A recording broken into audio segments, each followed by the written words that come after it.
Hello दोस्तों, नमस्कार, प्रणाम। हम लोग के यूट्यूब चैनल पे बहुत बहुत स्वागत है। बहुत ही सुंदर, बहुत ही प्यारी गीत हम आप लोग के बीच ला रहे हैं। बहुत ही प्यारी नाच गीत है, बहुत ही सुंदर गीत है। इस गीत को आप लोग सुनिएगा, ढेर सारा प्यार दुलार आशीर्वाद भरपूर दीजिएगा। और देखिए, नाच का हरवा गीत है ये, बहुत बढ़िया गीत है। देखिए, नैहर में यार पटाए हैं नहीं, तो अब ससुरे में यहाँ हैं, तो फिर बतावत हैं ननद से कैसे कैसे सुना आप लोग, गाना के माध्यम से सुन लिया।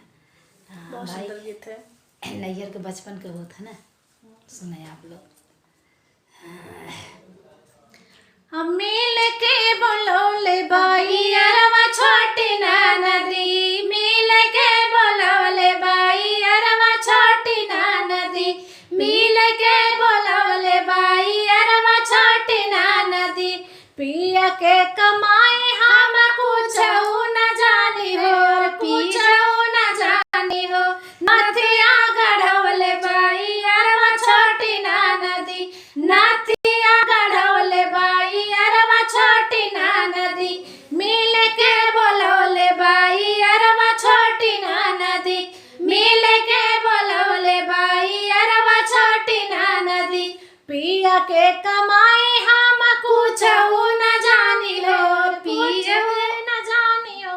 पिया के कमाई हम कुछ न जानी हो, कुछ न जानी हो।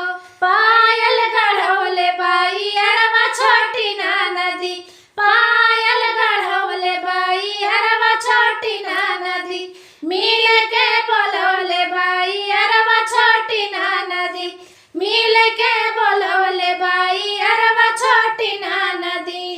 पिया के कमाई हम कुछ न जानी हो, कुछ न जानी हो। घरवा गढ़वले बाई अरवा छोटी नदी, हरवा गढ़वले बाई अरवा छोटी नदी, मिल के बोलौले बाई अरवा छोटी नदी, मिल के बोलौले बाई अरवा छोटी नदी। पिया के कमाई हम कुछ न जानी, पिया के कमाई हम कुछ न जानले।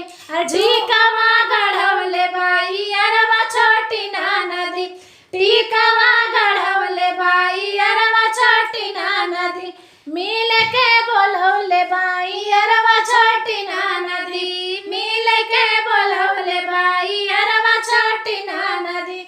पिया के कमाई हम कुछ न जानी लो, कुछ न जानी लो। अरे दुरालिया झुमका गढ़ौले बाई अरवा छोटी नदी, अरवा छोटी नदी, मिल के बोलौले बाई अरवा छोटी नदी, मिल के बोलौले बाई अरवा छोटी नदी।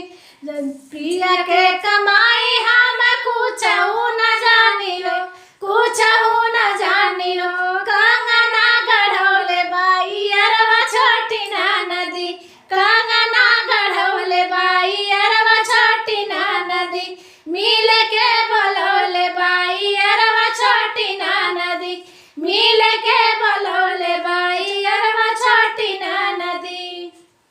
मेरा गाना कैसा लगा आप लोगों को कमेंट करके ज़रूर बताइएगा प्लीज़।